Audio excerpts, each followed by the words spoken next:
क्या आपके जोड़ सुबह के वक्त अकड़ते हैं?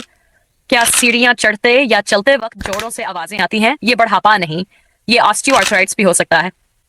ऑस्टियोआर्थराइटिस, जो कि जोड़ों की सबसे आम बीमारी है, इस वक्त होती है जब हड्डियों के सरों पर मौजूद नरम हिफाजती तह यानी कार्टिलेज घस जाती है। आम अलामात में शामिल हैं जोड़ों में दर्द, अकड़न, सोजन, हरकत में कमी, जोड़ों से चरचराहट या करी की आवाज, बुजुर्ग अफराद रोजमर्रा कामों में मुश्किल का शिकार।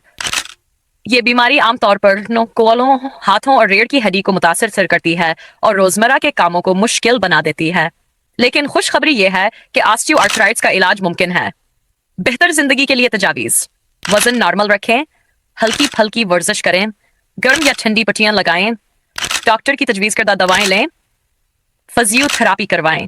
शदीद सूरत में सर्जरी भी की जा सकती है। अगर वक्त पर तशखीस और सही देखभाल की जाए तो जिंदगी बेहतर हो सकती है। जोड़ों के दर्द को नजरअंदाज मत करें, आगाही फैलाएं, मुतहर्रिक रहें, दर्द से आजाद जिंदगी गुजारें। आइए ऑस्टियोआर्थराइटिस के बारे में आगाही फैलाएं और दूसरों की मदद करें। ये वीडियो जरूर शेयर करें। Osteoarthritis awareness